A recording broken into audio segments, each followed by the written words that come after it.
Good afternoon. Thanks for joining us across the fence. I'm Fran Stoddard. Today we're gearing up for the 2020 Farm Show. It's the state's largest agricultural showcase celebrating our heritage and highlighting today's food producers. Whether you're a farmer or a consumer, the Farm Show has something for everyone. The doors open next Tuesday at the Champlain Valley Expo in Essex Junction. The three-day event includes Consumer Night featuring local food, beverages, and crafts. The show also provides access to some of the most innovative agriculture-related companies in the world. For more details, I'm joined by Farm Show Vice President and Manager Jackie Folsom. It's great to have you here. Thanks for asking me. So, exciting time and possibly your last year running this thing. The word is out. I will officially retire on January 30th at 4 o'clock and hand over the reins. Hard to replace. But, so how would you sum up what the Farm Show is all about? You know, it's a great tradition in Vermont. We've been going on for quite a long time, and always the last Tuesday, Wednesday, Thursday in January. It's like a homecoming for people. We have a lot of folks come in and say, oh, I haven't seen you since last year at the Farm Show. It's the middle of winter. It's a great time to come out and find out what's going on in the agricultural world and also see old friends. Right, terrific. So it's been going since 1931, so it's been around for a while, and there's a lot of history and tradition to it. So what has it meant to Vermonters over the years? That's a long span of time. It is, and it's wonderful that it's that successful and it's continued to grow. It started out in the Memorial Auditorium in Burlington, and we were there for quite a while with a couple of years hiatus during the war.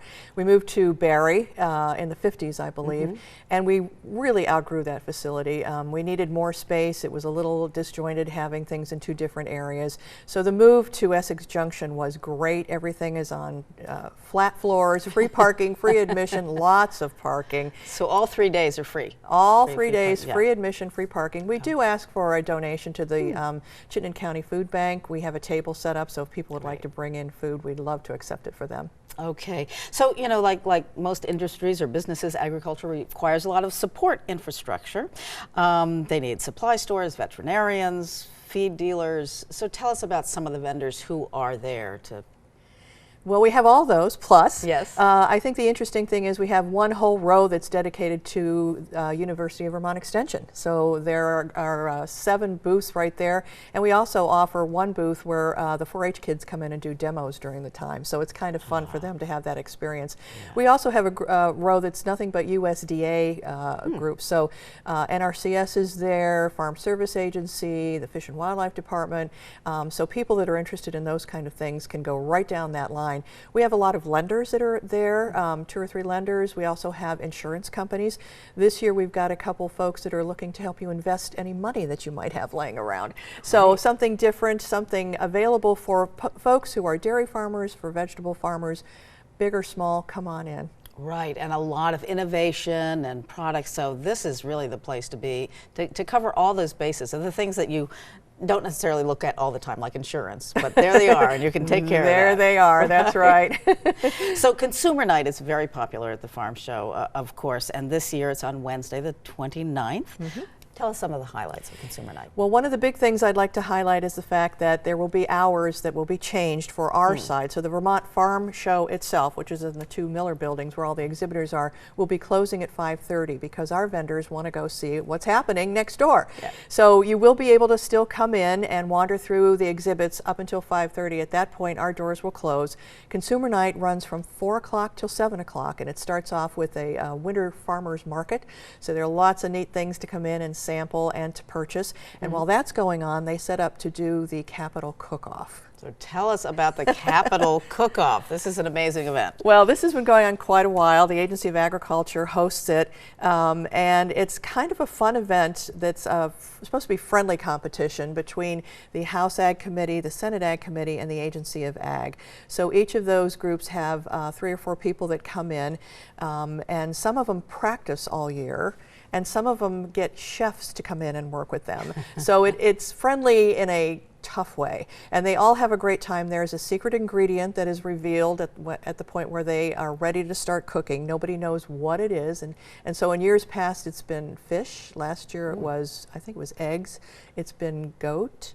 So I haven't a clue as to what it is this year, but it'll always be something interesting and local. And they're also given some money to go out and once they discover what the secret ingredient is, they are allowed to go out and buy ingredients from the vendors at the farmers market. So it's all local foods and it's all great fun. So they're kind of scrambling, but those are the three teams and they're competitive to some degree, of course. But that's what people are watching, is seeing what are they coming up with and how are they going to make this happen. And they have celebrity chefs that come in, and there is a beautiful silver platter that is currently sitting in the House Agriculture Committee. They were the winners last year and they don't want to lose that plate. So we'll see what happens. So there are professional judges and also the public can vote for their favorite, right? Is that how it works? Well, the public gets to eat some of the food after it's over, well, so that's the best part for them.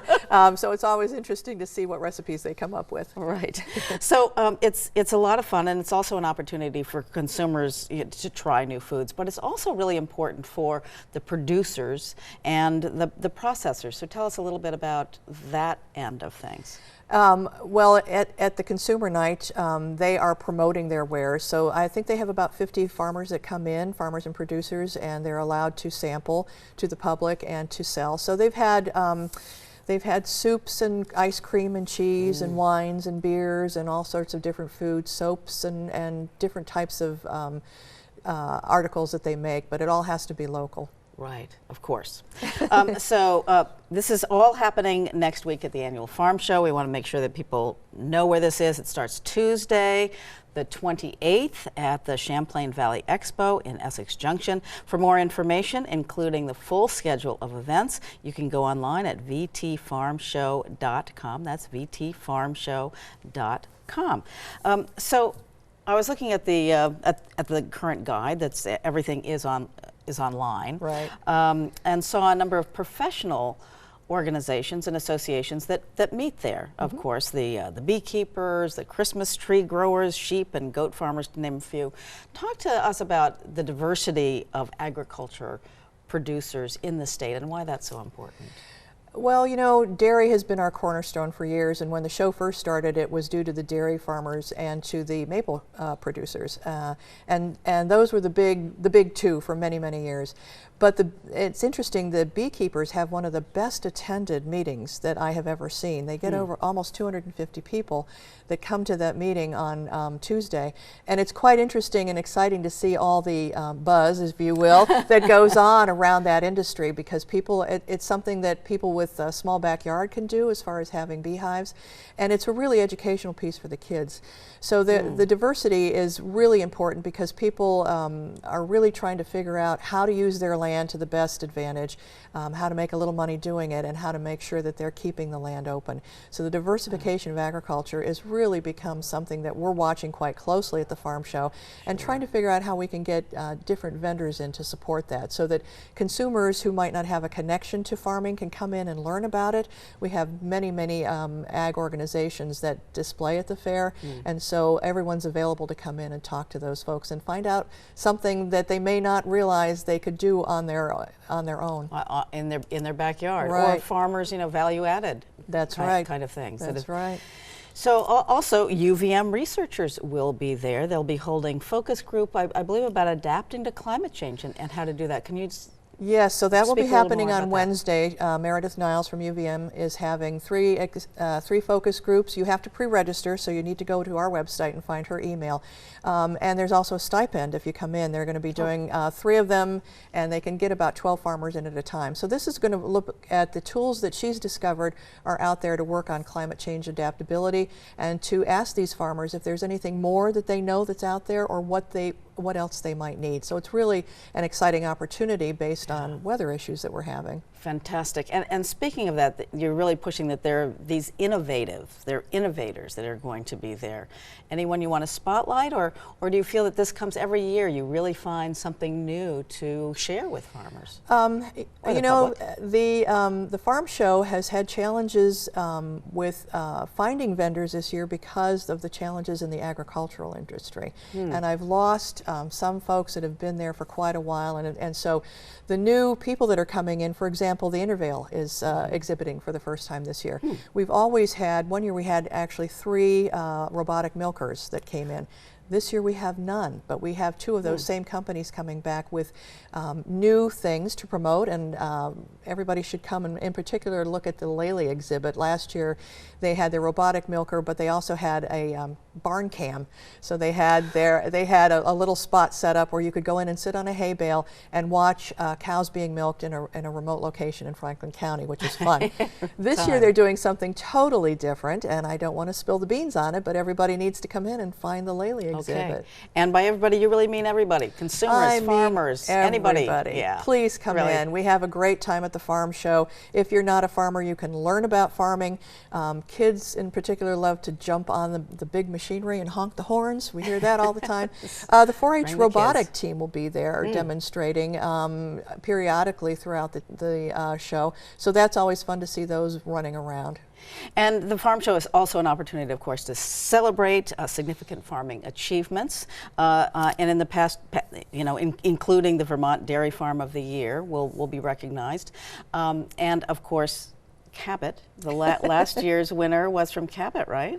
Yes, my hometown also, very, very nice. The Wonder Why Farm, which is an organic farm run by Morgan and Jennifer Churchill over on the far side of Cabot, won, and we're very excited about that. So they will be honored at the dairy banquet on Thursday. That is a ticketed event, so if you would plan on coming and seeing them honored, you need to check in with us first. Okay, good to know. But yes, they will be coming, and the Finley Award winner will be noticed. Also, the dairy industry honors their high-quality milk people, too. Fantastic. Jackie Folsom, thank you so much, and we look forward to seeing you at the farm show. Thanks, Fran. I hope to see you there. Once again, the full schedule of events for the 2020 farm show. Go to the website, VermontFarmShow.com, not VT as I said before, VermontFarmShow.com. Thank you so much. See you there. And thank you for joining us across the fence. I'm Fran Stoddard.